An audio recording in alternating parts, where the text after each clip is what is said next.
The pen shook in my hand.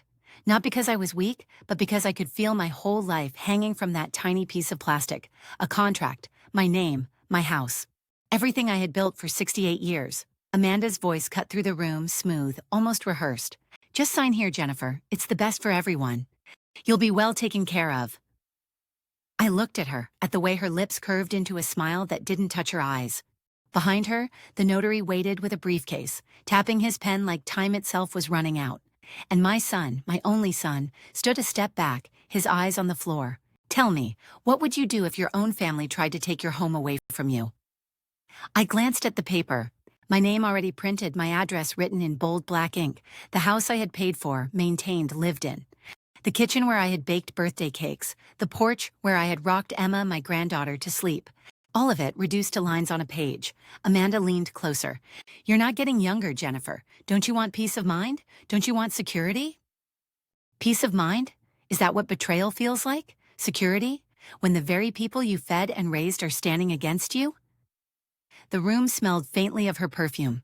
Too sweet, too heavy. My heart pounded. My palms were damp. And yet I couldn't ignore the absurdity. Strangers were about to decide if I was fit to live in my own home. I caught my son's reflection in the glass cabinet. He wouldn't meet my eyes. My chest tightened. How could silence cut deeper than words? I took a breath. You're not losing it, Jennifer. Don't let them gaslight you. Don't let them make you small. The notary cleared his throat. Ma'am, if you could just sign, we'll finalize everything. My pen hovered. My hand trembled harder. Every second felt like a battle. And then it hit me. This wasn't just about four walls and a roof. This was about my dignity, my freedom, my life. If I signed, I wouldn't just lose a house, I'd lose myself. I looked straight at Amanda. For the first time, I saw the hunger in her eyes. Not love, not care, just calculation. And for the first time, I understood the stakes. You think I'm too old to fight you? You think I don't know what you're doing? My voice was steadier than my hand. Amanda blinked, surprised. My son shifted, uneasy. The notary looked down at his papers. The truth? I wanted to cry. I wanted to scream, but I held it in. Because if I broke, they'd win, so I smiled. A small, sharp smile. The kind that hides more than it shows, and I whispered to myself, not today. Because this story, my story, wasn't going to end with ink on their contract. If you've ever felt cornered, if you've ever felt the people closest to you push you against the wall, you know that strange strength that rises from your chest? That was me, right there. With the pen trembling, but my spirit solid. And as Amanda pushed the papers closer, I knew something she didn't. I wasn't the one trapped, she was. Stay with me. Because what happened next, it will make you question everything you thought you knew about family, loyalty, and survival. 2 days, that's all it was. Just 48 hours before the pen shook in my hand, before the notary, before the betrayal. 2 days earlier, I thought I was stepping into a brand new chapter. The Florida sun was brutal that morning, almost too bright, bouncing off the white sand like shards of glass. I remember shielding my eyes as I walked toward the beachside venue. My heart wasn't light. No, it carried the weight of years, but it was hopeful. Have you ever convinced yourself that money could buy peace? That maybe, just maybe, if you gave enough, love would finally flow back towards you? That was me. I'd written the check, $20,000, my savings. Not a gift I tossed without thought, but a choice. I told myself, this is how families are built. This is how you show them you care. The arch was decorated with seashells and draped fabric. Amanda had chosen ivory, not white. More sophisticated, she had said with that smile of hers. And I believed her. I wanted to. I wanted to see sophistication, charm, love. Michael stood in a gray suit, the kind that made him look younger, slimmer. He shifted nervously, but his eyes lit up when Amanda walked down the aisle. I can't deny it. I felt my chest loosen relief. Maybe she really loved him. Maybe this was good. I sat in the second row, hands folded, heart racing like a girl seeing her son off to college again. The ocean roared behind us, waves crashing against rocks. Music played, violins soft and sweet. For a moment, I let myself believe. And yet, why did the officiant's words sound hollow? Why did Amanda glance past me, scanning the crowd, almost as if she was checking who had shown up rather than listening to her vows? I brushed it aside. Don't ruin it, Jennifer. Don't let doubt creep in. This is their day. When they kissed, the crowd erupted in cheers. Michael beamed. Amanda raised her bouquet. And me? I clapped until my palms stung, because isn't that what you do? You show joy, even if your stomach twists with unease. At the reception, the air smelled of salt and champagne. Glasses clinked, children darted between tables, laughter spilled like confetti. Amanda's relatives were loud, charming, the kind of people who hugged too tightly and asked too many questions. Jennifer, you must be thrilled. You'll finally get some rest. Michael and Amanda will take care of you now, right? Rest. That word hit me strange. Rest from what? From living my own life? From holding my independence? Still, I smiled. Yes, I'm thrilled. I raised my glass when Michael gave his toast. He thanked everyone. Amanda's parents, her siblings, her coworkers. My name? He skimmed past it like I was wallpaper. I told myself he was nervous, that he forgot. That maybe he'd thank me later in private. But Amanda didn't forget. She leaned over at one point, brushed my hand and whispered, "You've done so much for us. You won't regret this. Regret." Why did she choose that word? Not thank you. Not we're grateful. Regret. The band played. Couples danced. I stayed seated, watching Michael spin his bride under the fairy lights. His smile was boyish, innocent. He looked happy. And in that instant, I let go of my suspicions. Because isn't a mother's heart always bargaining? If he's happy, then maybe I can be happy too. Later that night, back home, I placed the receipt for the wedding payment in my desk drawer. I closed it gently, almost ceremoniously. My house smelled faintly of jasmine from the candles I'd lit. I poured myself tea, sat in my favorite chair, and whispered aloud, "This is the start of something new. You're not alone anymore." Do you know that feeling? The fragile hope that maybe, just maybe, you've finally been welcomed, finally been needed, finally been seen.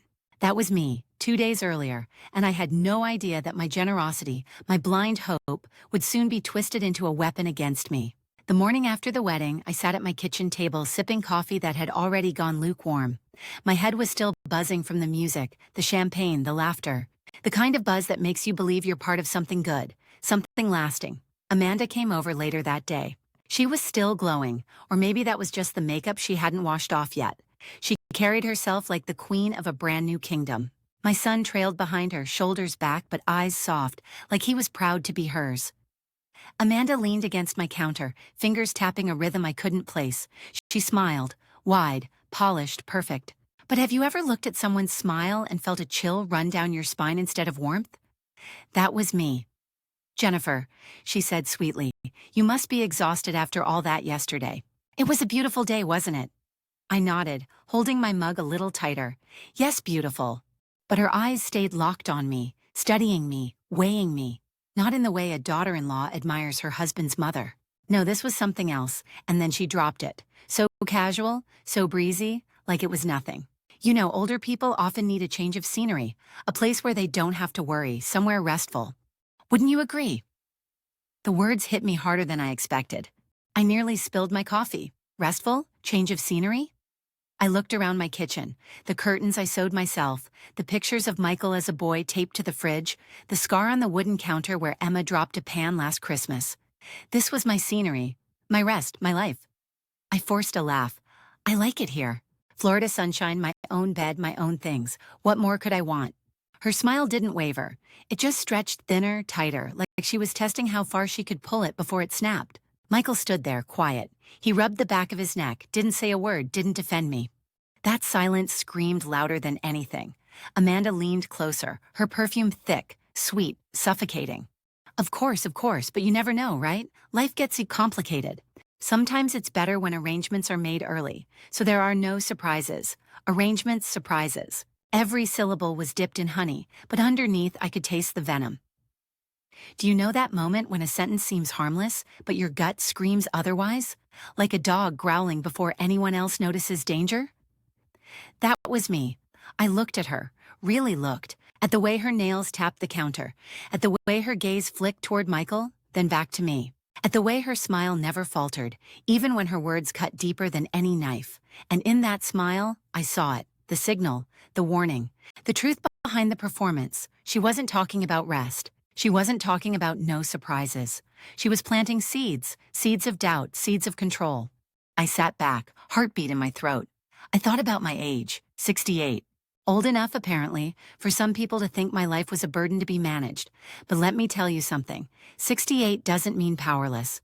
It doesn't mean I'm ready to be boxed up, labeled fragile, and sent off somewhere restful. Amanda didn't know it, but her smile had betrayed her. It wasn't kindness, it was calculation. And I made myself a quiet promise that day: watch her, listen to her, don't let that smile fool you. Because when someone shows you who they really are, even if it's hidden behind perfect teeth and pretty lipstick, you better believe them. Have you ever caught danger hiding in plain sight, dressed up as kindness, disguised as family? That was me, right there. 2 days before the pen trembled in my hand, the night after Amanda's little restful place comment, we sat down for dinner, just the three of us. The air felt thicker than the stew simmering on the stove. My house was warm, filled with the smell of garlic bread and rosemary, but inside me there was a cold weight pressing against my ribs. Amanda smiled across the table, her fork tapping against her plate. Tap, tap, tap. The sound was steady, like a clock ticking down to something I couldn't see yet. Michael sat beside her, shoulders hunched, eyes on his plate. He chewed like a man serving a sentence, not like a newlywed enjoying his first dinner at his mother's home. I broke the silence. So how was your first day back to reality? My voice tried to sound light, but even I could hear the edge under it. Amanda laughed, too loud, too sharp. Reality, huh? Well, reality is exciting, new beginnings, fresh plans, fresh plans.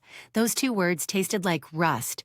She leaned forward, resting her chin on her hand, staring at me like I was the project she'd just been assigned. Jennifer, you work so hard, don't you? Cooking, cleaning, keeping this house up. At your age, doesn't it feel exhausting? I set my fork down. My palms were damp, exhausting. The words spun in my head. Have you ever had someone decide for you what you're capable of? As if your life is their checklist? I manage, I said evenly, but she wasn't done. She never was. Oh, I know you manage, but should you have to? Isn't it time someone took care of you? There are places, where people your age live comfortably. No stress, no worries, safe, supervised. Doesn't that sound better than all this? All this. She gestured around my kitchen like it was rubble. Like the table where I had fed Michael since he was a boy was just clutter. I looked at my son, my only child, waiting for him to speak, to defend me. To say, this is her home, Amanda, respect it. But Michael said nothing. He cut his chicken into tiny squares, eyes down. His silence was the loudest betrayal I had ever heard. Do you know what it feels like when your own child won't meet your eyes? It's like falling without ever hitting the ground. I forced myself to swallow. This house is my comfort. I raised my son here. I built my life here, safe enough for me. Amanda tilted her head, lips curving like she pitied me. Oh, Jennifer, don't take it the wrong way. I'm just thinking about what's best for you and what's best for me.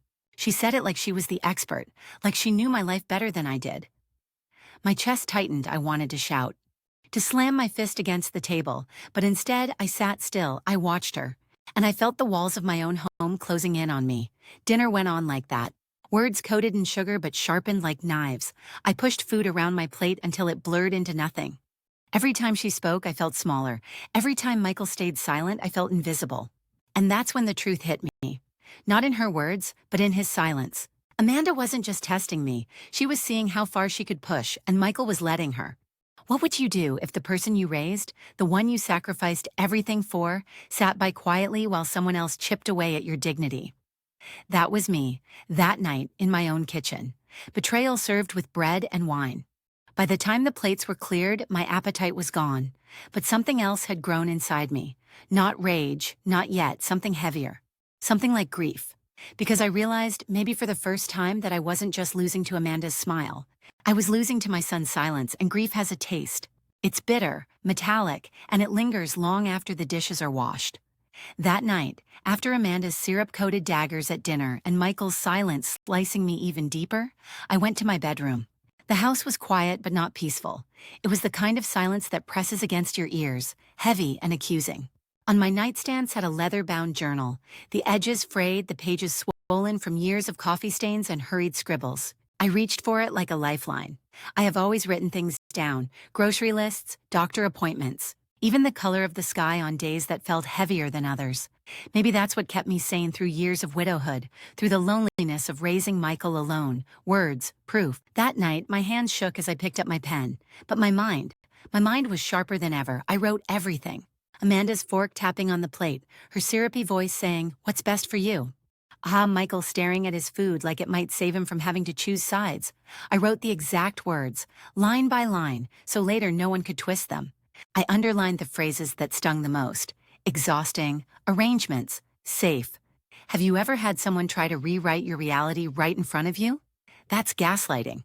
And gaslighting only works if you start to doubt yourself, so I refused to let that happen. My journal became my mirror, my anchor, my shield. I flipped back through old pages. Bills I had covered for Michael years ago, notes about the $20,000 check I had written just last week. I stapled the receipt into the binding, the ink still fresh, evidence, proof of love, and proof of exploitation. And then, almost instinctively, I opened the file cabinet tucked against the wall. Folders stacked neatly, mortgage documents, insurance papers, loan contracts. I pulled out one thin folder marked in my handwriting, Michael, Loan Agreement 2017. Yes, I had kept it, the signed papers where Michael had borrowed money from me for a business that never quite took off. I had never demanded it back, never even mentioned it. But the paper was still there, my signature crisp, his scrawled hurriedly. I slid it into the journal. If Amanda wanted to play games with paperwork, I could play too. My room smelled of ink and paper, the kind of smell that always made me feel in control. Strange, isn't it? How something as fragile as paper can become your armor. But I didn't stop there. I opened my laptop, scrolled through years of emails, the ones where Amanda thanked me, so sugary it made my teeth ache, for paying deposits, for being such a generous mother. I flagged them, downloaded them, printed them out, because one day I knew words would be my weapon. Not Amanda's words, not Michael's silence, mine. I paused, staring at the glow of the computer screen. My reflection looked back at me, tired eyes rimmed red, but a fire burning behind them. I whispered out loud, though no one was there to hear me. I am not weak. I am not finished. I am not going anywhere. That's when I felt it, the shift. The weight of helplessness started to crack, just slightly, giving way to something sturdier, hope. See, Amanda thought she was moving her chess pieces quietly, manipulating the board. What she didn't realize was that I had been watching the game for a long time, and I was taking notes. I tapped my pen against the page and wrote one last sentence before closing the journal for the night. If they try to erase me, I'll make sure the record speaks louder than their lies. Tell me, have you ever had to collect proof of your own life just so no one else could erase it? That was me. Sitting in my bedroom at midnight, surrounded by paper, ink, and the stubborn heartbeat of a woman who refused to be written out of her own story. It started small. That's how gaslighting always begins, drip by drip, like water seeping through a crack you didn't know existed. One morning, Amanda leaned against the kitchen counter, coffee cup in her hand, her tone light, almost playful. Jennifer, did you forget to take your pills yesterday? Michael said he heard you moving around all night. I froze. Pills? I don't even take medication, aside from the occasional aspirin. I told her that. Calm, direct. But the way her eyes flickered like she had caught me in a lie unsettled me. The next day, she did it again. You didn't pay the gardener last week, did you? He mentioned it to me, but I had. The receipt was still pinned to my fridge, paid in cash, signed. I wanted to wave it in her face, but instead I smiled tightly. It's taken care of. And then came the neighbors. That was when the whispers stopped being private. Mrs. Lawson, who lives 2 houses down, caught me by the mailbox, her words wrapped in false concern. Amanda mentioned you've been a little forgetful lately. If you ever need someone to drive you to appointments, I'm here, forgetful. That word clung to me like a shadow. Amanda was planting seeds everywhere she went, making me sound fragile, unreliable. Have you ever felt your own identity slip away, not because you changed, but because someone else kept rewriting you? That was me. One afternoon, I walked into the living room to find Amanda on the phone. She didn't know I was there. Her voice carried, soft yet sharp. Yes, I worry. She leaves the stove on. She misplaces things. Michael and I are considering, a safer arrangement for her. The stove? Misplacing things? Lies. Every single one. I stood there, clutching the back of the sofa so tightly, my knuckles turned white. And when she finally saw me, she didn't even flinch. She just smiled. Sweet, rehearsed, dangerous. Oh, Jennifer, we were just talking about your well-being. Don't look so worried. Every word was like a knife, coated in honey. And Michael? He didn't correct her, not once. He sat there, jaw clenched, looking at the floor. His silence was the loudest betrayal. Gaslighting isn't just lies. It's theater. Amanda was staging little scenes, rehearsing them in front of others so the narrative would spread. A forgotten bill here, a misplaced key there. Small enough to sound believable, constant enough to stain my reputation. But I wasn't just standing there taking it. Remember my journal? I started copying down every instance, date, time, exact words, even tone. Jennifer forgot the gardener. Jennifer leaves the stove on. Proof that none of it matched reality. I even called the gardener. Did I ever miss a payment? He laughed. Never. You're the only one on this street who tips me. I saved that voicemail, but the hardest part wasn't Amanda's lies. It was Michael's silence.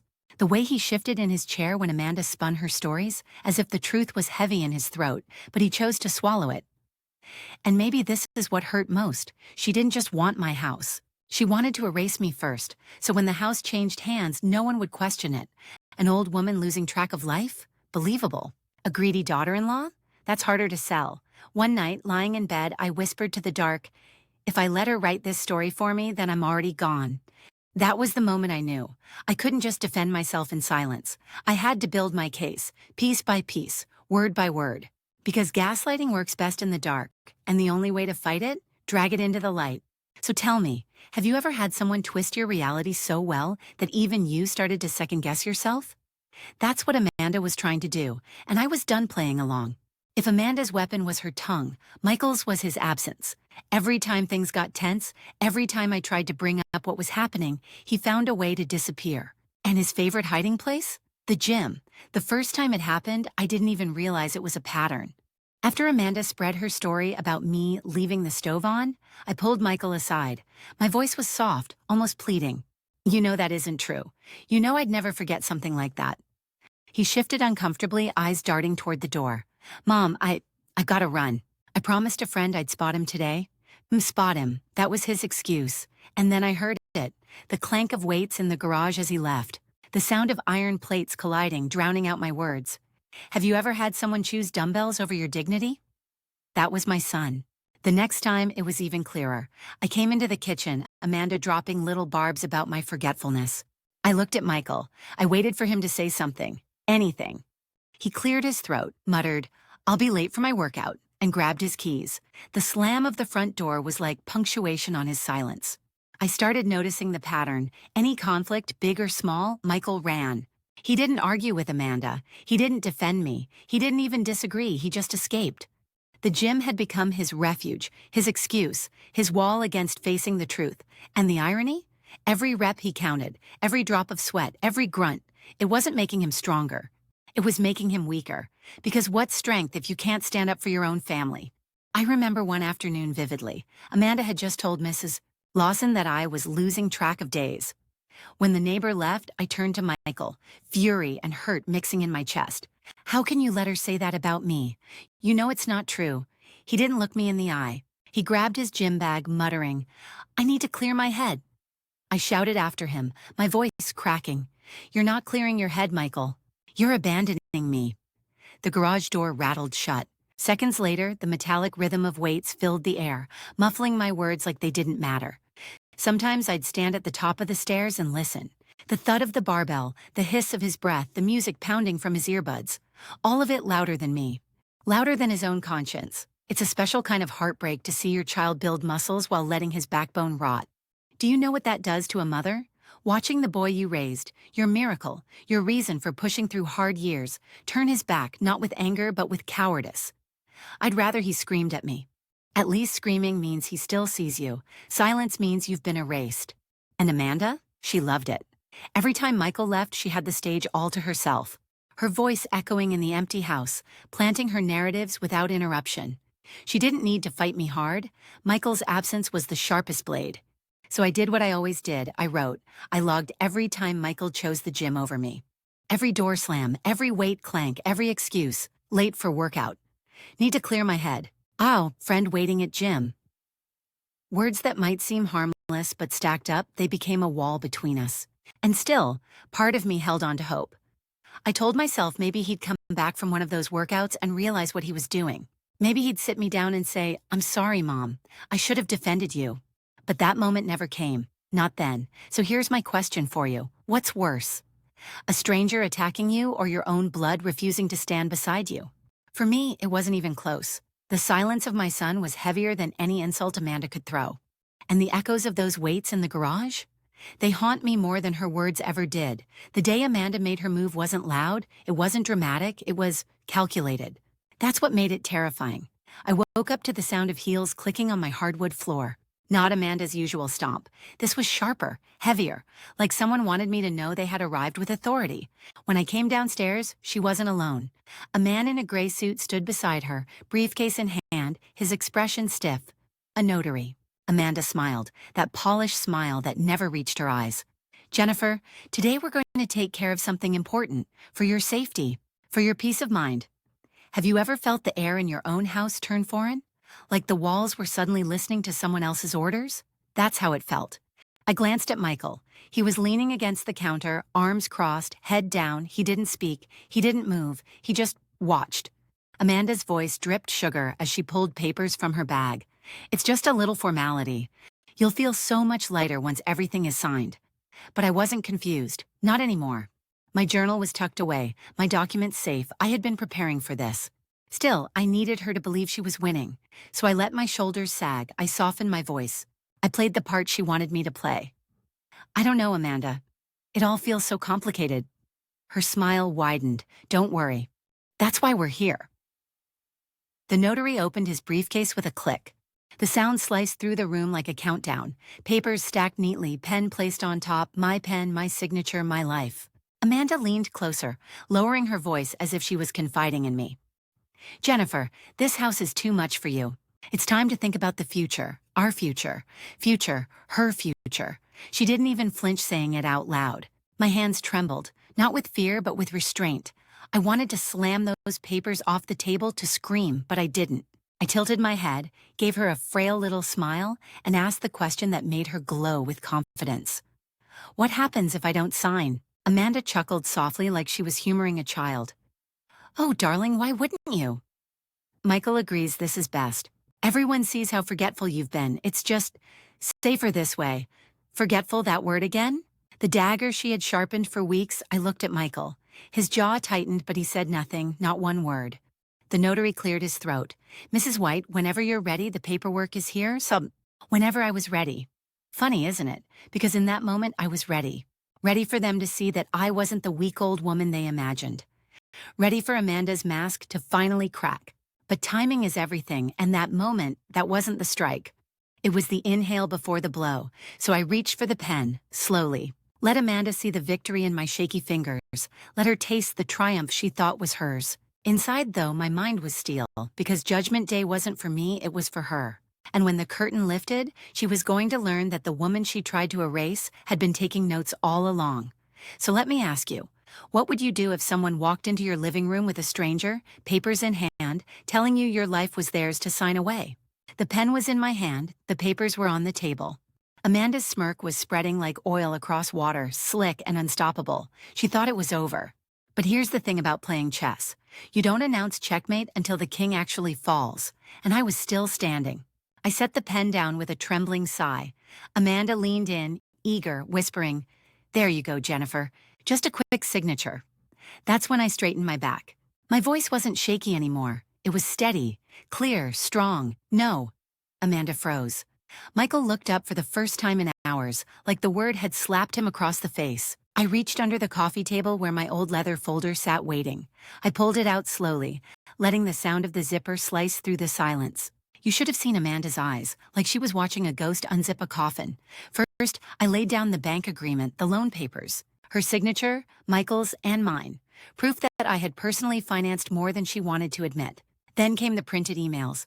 I slid them across the table, one by one. Amanda's little accidental slips of truth, her thinly veiled threats about what would happen if the house wasn't secured. Amanda tried to laugh it off. "Jennifer, you don't understand. Those are out of context." "Context?" I cut her off. "Let's add context then." And that's when I dropped the medical report. My doctor's statement, neatly signed, declaring I was of sound mind, healthy, and perfectly capable of managing my affairs. Her smile cracked. For the first time, it didn't return. Michael shifted uncomfortably, but still, silence. Always silence from him.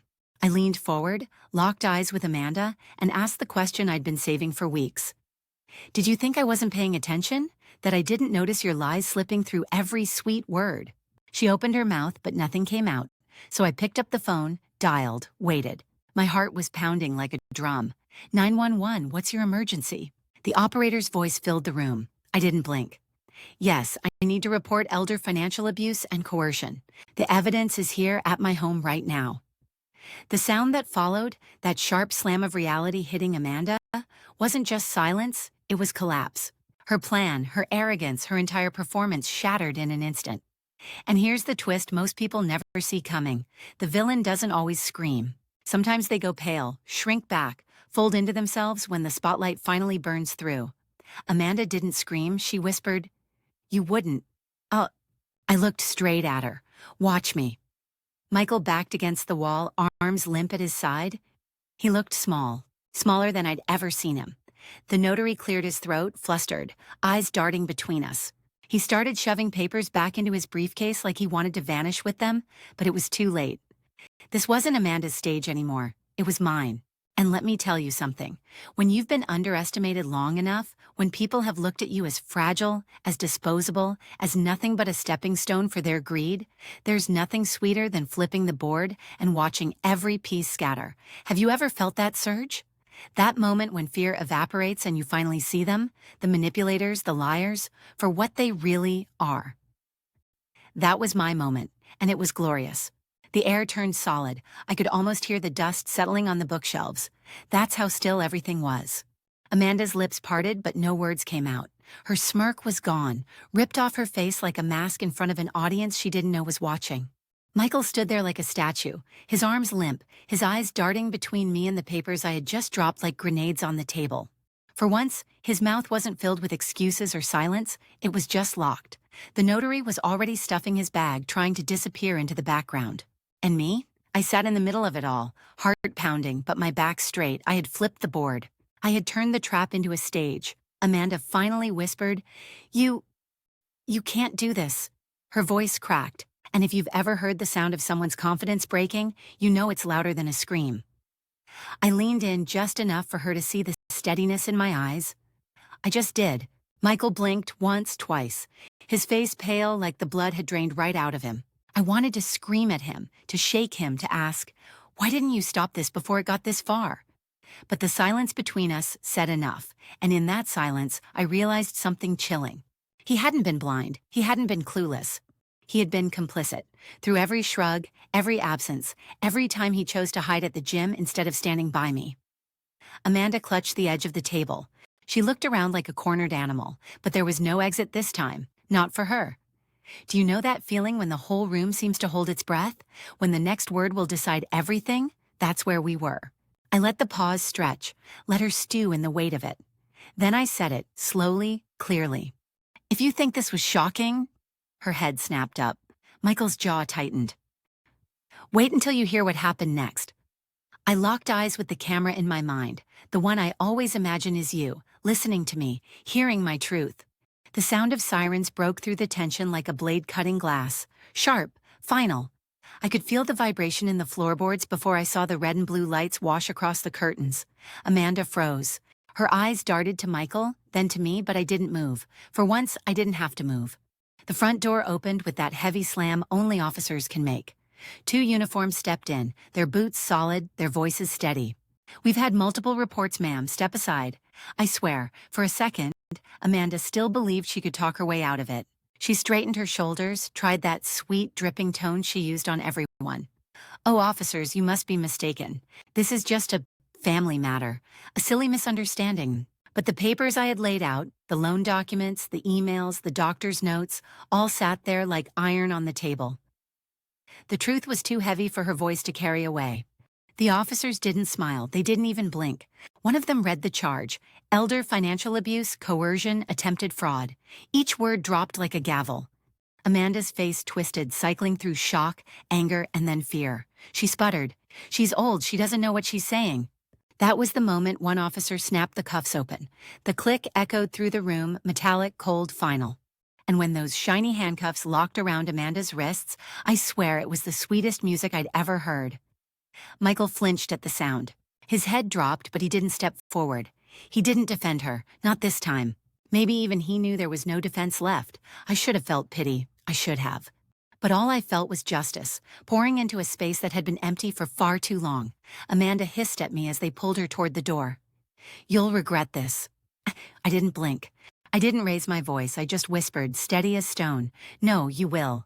The neighbors peeked out from across the street as the patrol car door shut. The sight of Amanda, the woman who thought she could bend my life, my home, my name, now shoved into the back seat with her wrists chained together. It was more than poetic. It was justice, visible for everyone to see.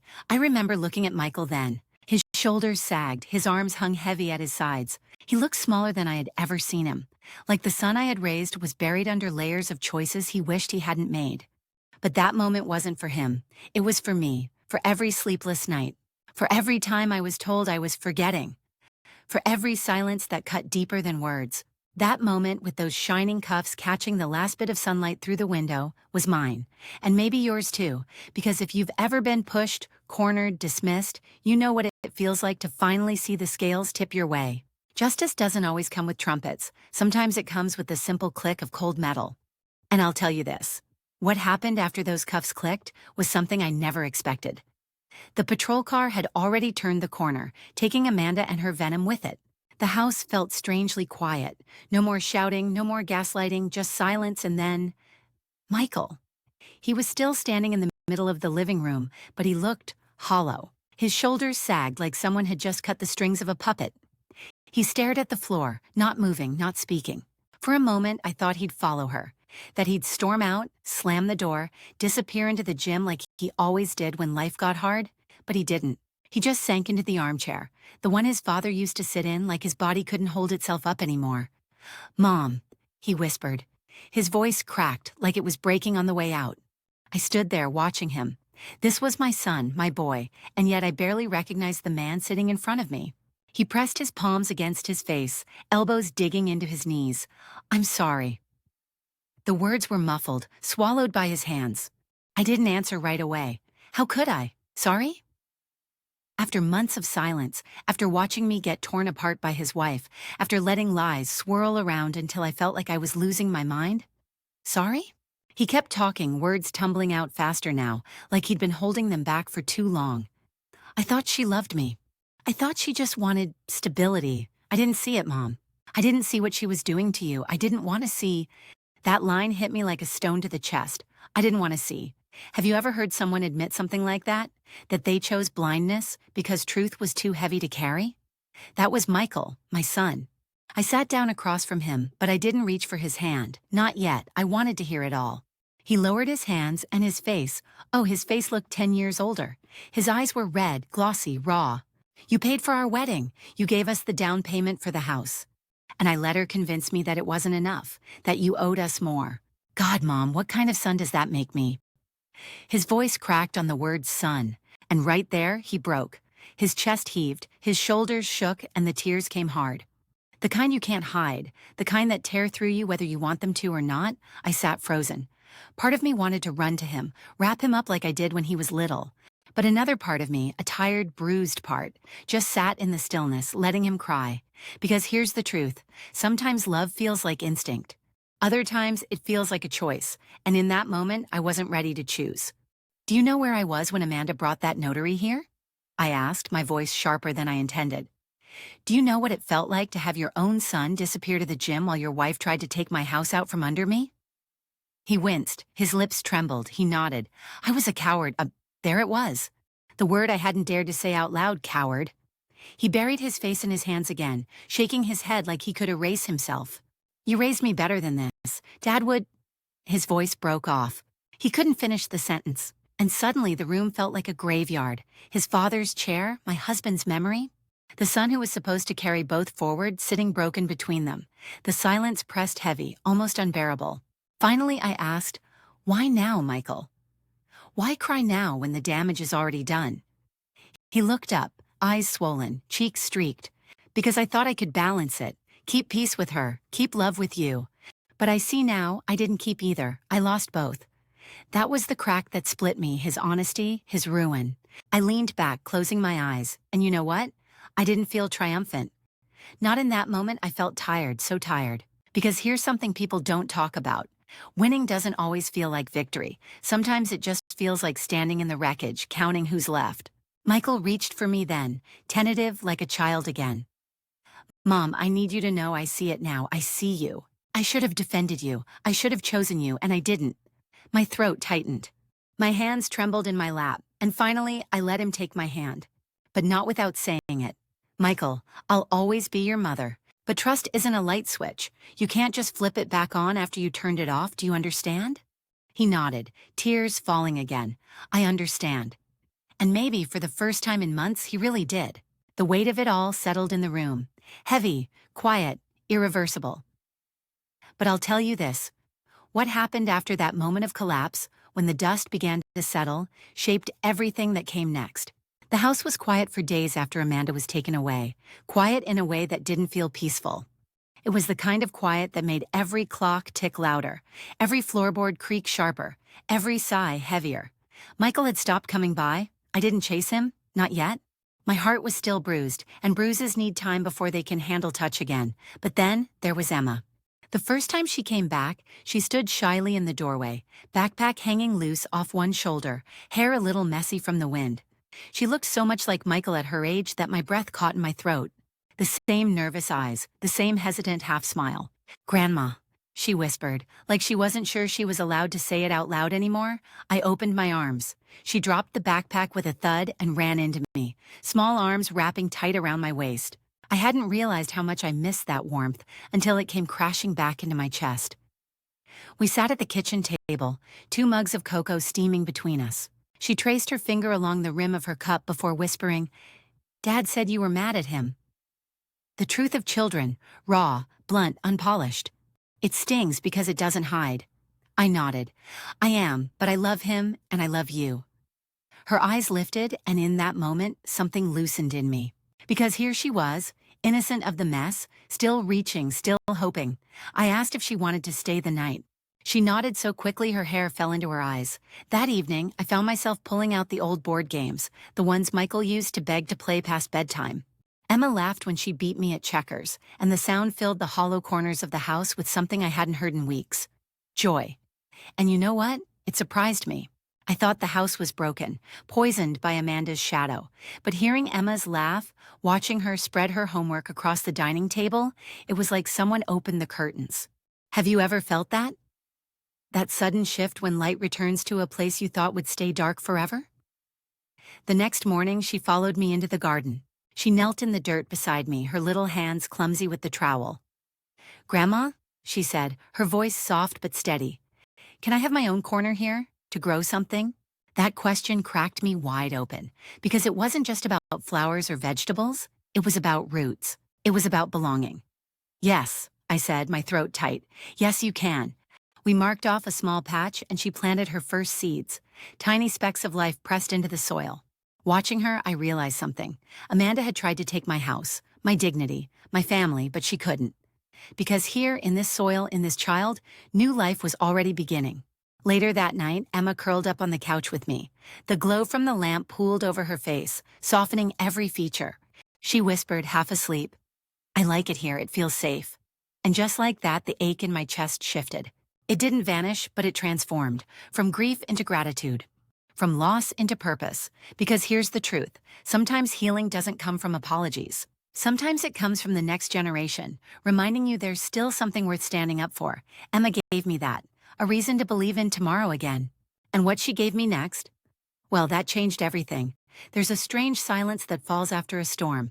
Not the kind that makes you uneasy, but the kind that tells you the worst has already passed. That was my house after Amanda was gone, after Michael's tears, after Emma's laughter started to breathe new life into the rooms. I began to walk from room to room slowly, like I was rediscovering it, touching the walls with my fingertips. Pausing at the photos still hanging, a little crooked. Each picture told me something. This was where Michael took his first steps. That corner was where the Christmas tree always stood, lights twinkling against the window. This wasn't just wood and brick. This house had held me when no one else did. It had held my laughter, my grief, my mistakes, and my triumphs. And Amanda thought she could sign it away with a single piece of paper. Have you ever realized, too late, that the very thing someone tried to steal from you was never really stealable? Because it wasn't just property, it was soul. I stood in the living room, sunlight stretching across the carpet, and I made myself a promise. Never again would I allow anyone to decide for me what I was worth or where I belonged, not even family. Especially not family.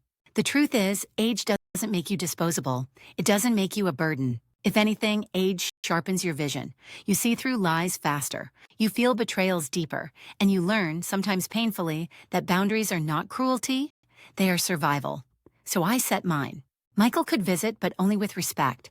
Emma could stay, as long as she understood this was a place of honesty. And me? I decided this house would no longer be a prison of fear, but a fortress of dignity. I remember that first night I slept with the windows open again. The crickets hummed outside, the cool air brushed across my face, and for the first time in months I didn't dream of signatures and stolen keys. I dreamed of dancing. Me in this very living room, barefoot on the carpet, music filling the walls. Why? Because I finally felt free. And maybe that's the lesson I wish someone had told me sooner. You don't wait for people to hand you respect. You claim it. You draw the line. You say, this far, no further. Because when you don't, you lose pieces of yourself you may never get back. That's why I hold my home close now. Not because it's valuable to banks or lawyers, but because it's valuable to me. Every brick, every chipped tile, every scar in the wood is proof that I lived, that I fought, that I refused to vanish quietly. And maybe you need to hear this too. Don't let anyone, child, spouse, sibling, friend, convince you that you don't deserve your own space, your own boundaries, your own life. This house is my soul, and for the rest of my days, it will stay that way. I want to leave you with something, not just the story of a woman who almost lost everything but didn't. Not just the messy betrayal of a son, or the arrogance of a daughter-in-law who thought she could rewrite my life with a single signature. What I want to leave you with is a truth. A truth I had to bleed for. Age is not weakness. Let me repeat that for the ones in the back. Age is not weakness. I used to think growing older meant stepping back, shrinking, letting the younger ones make choices even if they cut deep. But that's a lie, a dangerous one.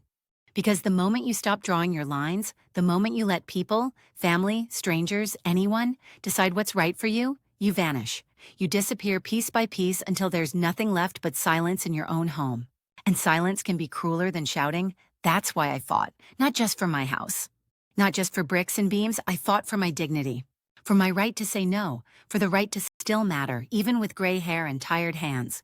Have you ever thought about what kind of legacy you're leaving? Not money, not property, but the lessons people carry after you're gone.